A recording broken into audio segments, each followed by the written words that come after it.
हज़रत फ़ातिमा और भूखा शेर, एक रूहानी वाक़या। उस रात मदीना की खामोशी में शेर की वो दहाड़ सामान्य नहीं थी। हज़रत फ़ातिमा रजी ने अपनी दुआ मुकम्मल की और खिड़की से बाहर अंधेरे की ओर देखा।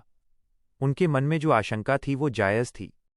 उस जंगल के दूसरे छोर पर एक जर्जर झोपड़ी थी, जहां एक अत्यंत गरीब और वृद्ध महिला अपने अनाथ पोते के साथ रहती थी। शेर की दहाड़ उसी झोपड़ी के आसपास से आ रही थी। वह शेर भूख से पागल होकर बस्ती की ओर बढ़ रहा था। शेर का झोपड़ी पर हमला। शेर उस बुढ़िया की झोपड़ी के दरवाजे पर पहुंच गया और जोर जोर से दहाड़ने लगा। झोपड़ी का दरवाजा कमजोर था। अंदर बैठी वो बुढ़िया और उसका पोता खौफ से कांप रहे थे।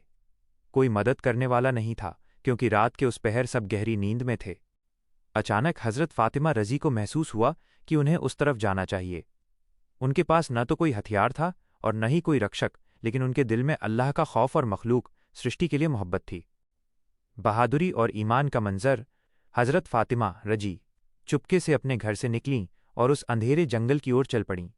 जब वो उस झोपड़ी के पास पहुंचीं तो देखा कि शेर दरवाजे को तोड़ने ही वाला था।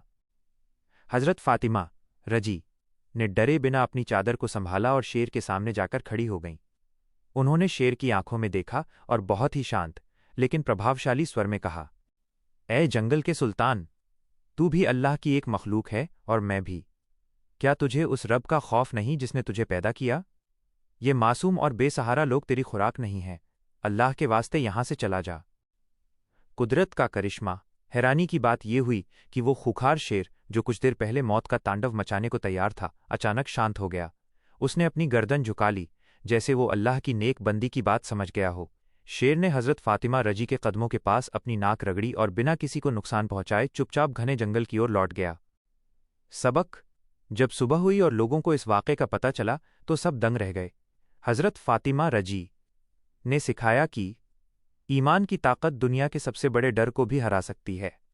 जब इंसान अल्लाह के सामने झुक जाता है तो पूरी कायनात उसके सामने झुक जाती है।